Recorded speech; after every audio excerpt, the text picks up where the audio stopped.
Assalamualaikum warahmatullahi wabarakatuh. Alhamdulillahi rabbil alamin. Wabihi nasta'inu ala umurid dunya waddin. Wassalatu ala nabi sayyidina Muhammadin wa ala alihi wa sahbihi ajma'in, amma ba'du. Konco Web TV Wonosobo yang selalu dirahmati oleh Allah Subhanahu wa Ta'ala.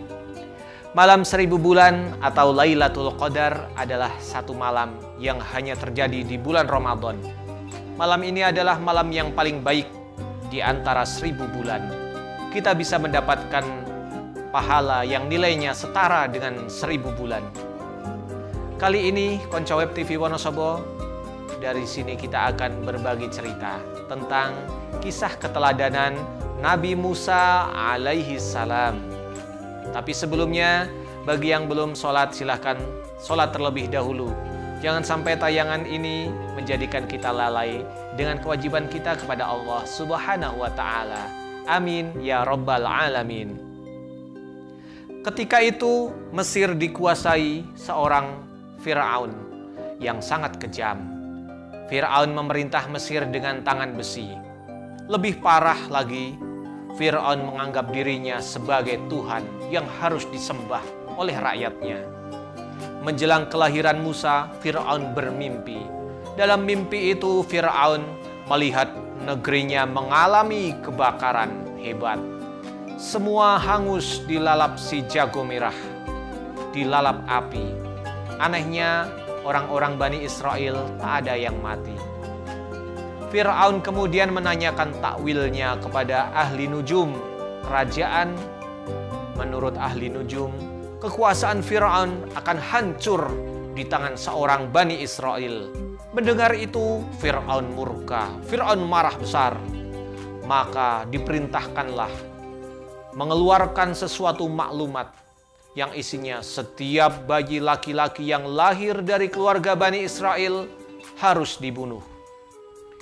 Ibu Musa bernama Yukabat. Ia seorang perempuan Bani Israel. Ketika itu Yukabat sedang hamil tua. Yukabat merasa tidak tenang. Hidupnya dibayang-bayangi ketakutan. Takut kalau yang lahir itu anak laki-laki. Sejak mendengar maklumat dari rajanya itu, Raja Fir'aun. Tak lama tangis bayi terdengar.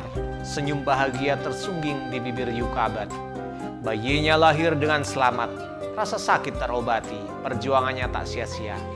Ternyata bayinya seorang laki-laki.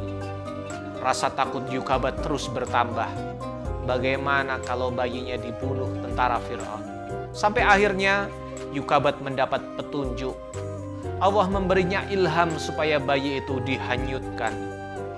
Bayi mungil dimasukkan ke dalam sebuah kotak. Kotak itu lalu dihanyutkan. Arus sungai Nil menyeret kotak tersebut. Demikianlah kehendak Allah Subhanahu wa Ta'ala. Bayi itu kemudian akhirnya ditemukan oleh istri Fir'aun dan dirawatnya penuh kasih sayang. Ternyata kotak tadi menuju ke istana Fir'aun. Akhirnya Yukabat diterima menjadi ibu susu bagi anaknya sendiri untuk menyusui Musa tersebut. Setelah disapih, Musa dikembalikan lagi ke istana. Musa dirawat, dididik, dan dibesarkan layaknya anak raja, Raja Fir'aun. Musa hidup senang, hidup di lingkungan istana memang serba buah. Musa akrab dengan segala kebiasaan istana. Meskipun begitu, tidak semua kebiasaan istana dilakukannya. Musa tahu mana yang baik, mana yang buruk. Setelah dewasa, Allah memberi Musa hikmah dan pengetahuan. Musa dipersiapkan untuk mengemban tugas kenabian. Sejak kecil, Musa sangat sopan. Tutur katanya sangat santun. Wawasannya luas. Kecerdasannya sangat menonjol. Selain itu, Musa juga memiliki tubuh yang kuat, tubuh yang tegap. Kemudian setelah dewasa, Musa berdoa agar Allah menyelamatkannya. Musa berangkat seorang diri, langkahnya sangat hati-hati, matanya awas menatap sekitar. Sedih harus meninggalkan kota Mesir. Sampailah kemudian Musa di kota Madian, kota yang dihuni Nabi Syu'aib alaihi salam. Ini terletak di selatan Palestina. Musa bertemu dua gadis penggembala dan ternyata gadis berdua itu adalah putri Nabi Syu'aib alaihissalam. Akhirnya Musa dinikahkan dengan salah satu di antaranya. Sebagai mas kawin, Musa harus bekerja selama 8 tahun. Tak lama, 8 tahun sudah lewat, syarat sudah terpenuhi. Tapi Musa tahu berterima kasih. Dengan sukarela, ia tambah lagi 2 tahun. Sehingga genaplah 10 tahun ia bekerja untuk keluarga Syuaib. Selanjutnya Musa dinikahkan dengan Safuro. Syuaib menghadiahkan mereka beberapa ekor kambing. Ketika kemudian mereka kembali ke Mesir, dengan sebuah tekad, kaum Bani Israel harus diselamatkan. Dalam perjalanannya, Musa berkomunikasi dengan Allah Subhanahu wa Ta'ala. Musa diberikan sebuah mukjizat, yaitu tongkat. Sebuah tongkat yang berupa mukjizat dari Allah Subhanahu wa Ta'ala. Musa kemudian mendapat tugas berat, harus datang kepada Fir'aun. Ia harus mengajak Fir'aun beriman kepada Allah. Hanya Allah yang berhak disembah. Apapun akan dihadapi termasuk kekejaman Fir'aun. Tekadnya hanya satu, menyampaikan risalah Allah. Namun masih ada sedikit ganjalan. Musa membutuhkan pendamping. Musa memohon agar Allah mengangkat saudaranya Harun sebagai pembantunya, sebagai temannya. Harun diangkat menjadi nabi. Harun juga memiliki suatu kelebihan. Harun sangat fasih berbicara. Kata-katanya sangat runtut dan jelas. Kemampuannya dalam berdebat bisa diandalkan. Setelah berusaha, akhirnya Musa dan Harun mendapat izin. Mereka diperkenankan menemui Fir'aun, Raja Mesir saat itu. Banyak aturan yang bisa menghadap Fir'aun. Pengawalan begitu ketat, tak sembarang orang bisa menghadap. Pada hari yang disepakati, Musa dan Harun datang. Musa bersiap-siap, bukti-bukti akan segera ditunjukkan. Kemudian tongkat diletakkan. Tiba-tiba terjadi hal yang menakjubkan. Tongkat berubah menjadi ular sangat besar. Ular besar itu merayap ke arah Fir'aun dan kedua tangan Musa mengeluarkan cahaya putih yang sangat terang. Menerangi mata Fir'aun pun silau dibuatnya. Semua yang hadir menjadi merasa sangat takjub. Fir'aun tidak mau kalah. Ia memerintahkan para penyihirnya untuk membuat ular tandingan. Dan karena kuasa Allah, tongkat Musa ini, Musa alaihissalam, jadi ular yang sangat besar dan sekejap memakan ular-ular tukang sihir Fir'aun tersebut. Musa menang. Kekalahan para ahli sihir itu membuatnya terkenal. Musa jadi bahan perbincangan. Pengaruhnya kian meluas. Karena marah, Fir'aun memerintahkan tentaranya melakukan pembantaian besar-besaran pada kaum Bani Israel. Akhirnya Bani Israel kemudian semakin sadar, Musa benar-benar utusan Tuhan. Musa utusan Allah Subhanahu wa Ta'ala.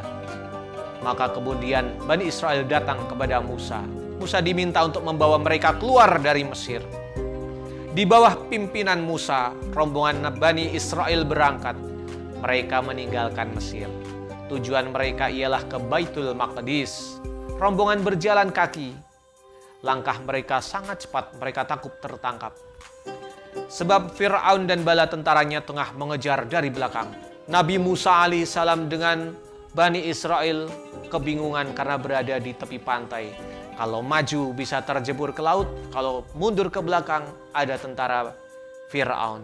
Kemudian Allah memberikan perintahnya untuk memukulkan tongkatnya, membelah laut menjadi dua, membuat jalan di tengah lautan. Kemudian Nabi Musa alaihissalam beserta Bani Israel berjalan di tengah lautan, berjalan layaknya jalan biasa, membelah lautan.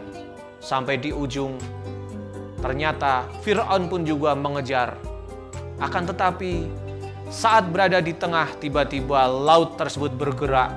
Dalam sekejap, jalan yang dilalui Fir'aun dan bala tentaranya tertutup seketika. Tak ada waktu untuk menyelamatkan diri.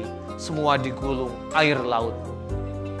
Fir'aun dan bala tentaranya berusaha menyelamatkan diri. Akan tetapi, laut terlalu ganas. Dalam keadaan kritis itulah Fir'aun berujar, "Aku percaya kepada Tuhannya Musa, Tuhan Bani Israel, aku berserah diri kepadanya." Fir'aun timbul tenggelam, nafasnya terengah-engah, kehabisan nafas. Ia tengah menghadapi sakratul maut. "Baru sekarang engkau beriman, itu sudah terlambat," kata Allah Subhanahu wa Ta'ala. Gelombang besar menghantam tubuh Fir'aun tenggelam. Raja yang sewenang-wenang telah mati di tengah lautan. Konco Web TV Wonosobo, demikianlah kisah Nabi Musa alaihissalam.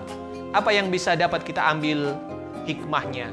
Pelajaran bisa kita ambil dari kisah Nabi Musa alaihissalam adalah bahwa kita tidak perlu takut untuk berani membela kebenaran. Seperti Nabi Musa yang berani melawan kekejaman dari Fir'aun, akhirnya berhasil menang setelah dibantu oleh Allah Subhanahu wa Ta'ala.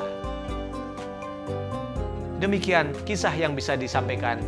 Mudah-mudahan bermanfaat untuk kita semua. Kita jumpa lagi di kisah-kisah selanjutnya. Wallahul muwaffiq ila aqwamit thoriq. Wassalamualaikum warahmatullahi wabarakatuh.